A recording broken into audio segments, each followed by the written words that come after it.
आपने अनुभव किया होगा कि कुछ बच्चे गणित के प्रश्नों को शीघ्रता से हल कर लेते हैं क्योंकि गणित विषय उन्हें रुचिकर प्रतीत होता है। वहीं दूसरी ओर कुछ को उन्हें हल करने में कठिनाई का अनुभव होता है और वे गलतियां करते हैं। बच्चों द्वारा की जाने वाली गलतियों के कारणों की पहचान कर उसे सुधारने की प्रक्रिया ही उपचारात्मक शिक्षण है। उपचारात्मक शिक्षण में मुख्य रूप से 3 बातें निहित होती हैं, जिसमें सबसे पहले उन बच्चों को चिन्हित करना जिन्हें उपचारात्मक शिक्षण की आवश्यकता है, दूसरा त्रुटियां कहाँ हो रही हैं और तीसरा तथा अंतिम है त्रुटियां क्यों हो रही हैं। कक्षा शिक्षण में बच्चों के प्रदर्शन में होने वाली त्रुटियों का उपचार तत्परता और शीघ्रता से होना चाहिए। यदि गलतियों को समय पर दूर नहीं किया जाता है तो वे स्थायी होने लगती हैं और उपचारात्मक कार्य अधिक कठिन हो जाता है। आइए समझते हैं कि हमें गणित की कक्षा में उपचारात्मक शिक्षण करते समय किन बातों को मुख्य रूप से ध्यान में रखना चाहिए। बच्चों का ध्यान विशेष रूप से उन बातों की ओर खींचा जाए जिसमें वे त्रुटि करते हैं। बच्चों को व्यक्तिगत परामर्श दिए जाएं, उनका निरंतर और सतत आकलन होता रहे। प्रश्न उत्तर विधि का प्रयोग करते हुए बच्चों की समस्याओं का समाधान किया जाए। चित्र, मॉडल, चार्ट, आकृति एवं अन्य टीएलएम का यथासंभव प्रयोग हो।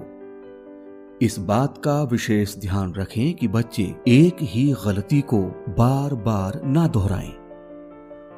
उदाहरणों का चयन बच्चों की विषय वस्तु में होने वाली कठिनाई के स्तर को ध्यान में रखकर करें।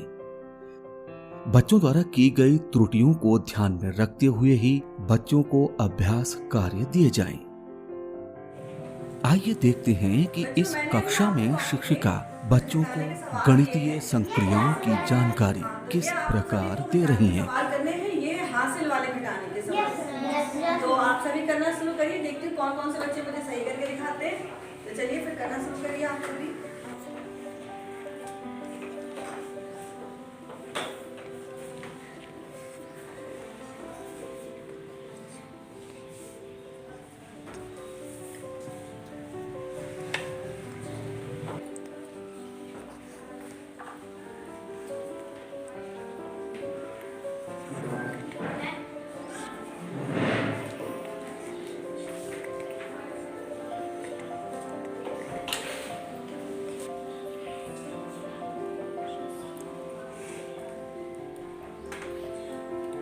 इस प्रकार की त्रुटियों का अर्थ ये नहीं कि बच्चे घटाना नहीं जानते, बल्कि वे उधार की अवधारणा से परिचित नहीं थे।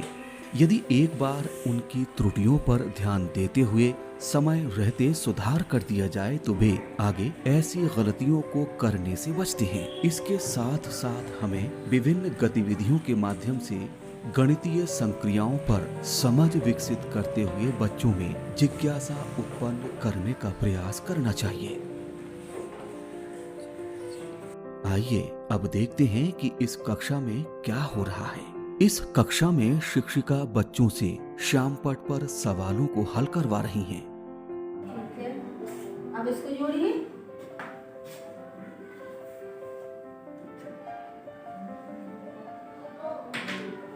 ठीक किया ना इन्होंने?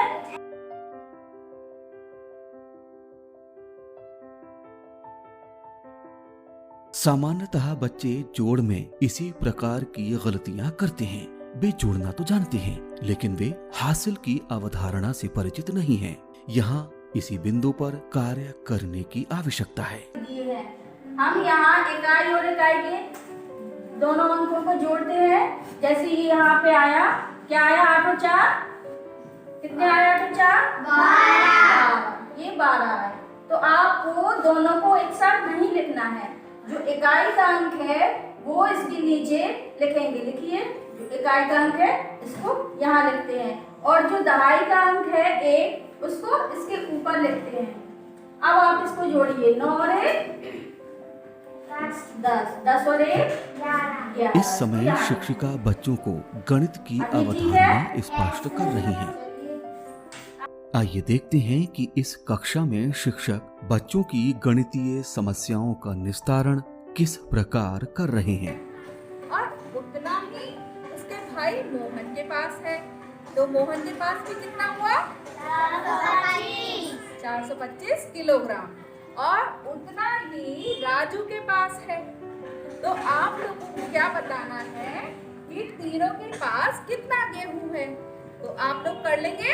Yes ma'am. चलिए, तो आप लोग अपनी अपनी कॉपियों पर इसको हल कीजिए। आप सभी लोगों ने हल कर लिया? चलिए दिखाओ। बिल्कुल सही है, आपने सही किया। अब आप दिखाओ। Very good.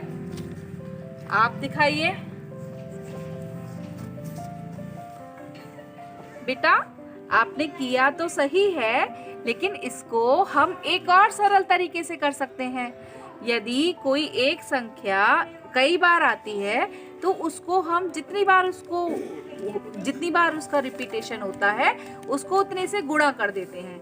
जैसे 425 और 425 और 425 कितनी बार है? 3 बार। तो हम 425 को 3 से गुणा कर देंगे। तो 3 पंजे 15 की 5 हासिल 1। 3 दूनी 6 और 1 7। 3 चौक 12। कक्षा में बच्चों का सतत और निरंतर आकलन इसी कारण आवश्यक है ताकि सीखने सिखाने में आने वाली समस्याओं के निराकरण हेतु समय रहते आवश्यक कदम उठाए जा सकें। हमें उपचारात्मक शिक्षण अपनाते समय ऐसी रणनीतियां और तरीके अपनाने होंगे जिससे कि बच्चों में सीखने के अंतर को कम किया जा सके और उन्हें कक्षानुरूप स्तर पर लाया जा सके।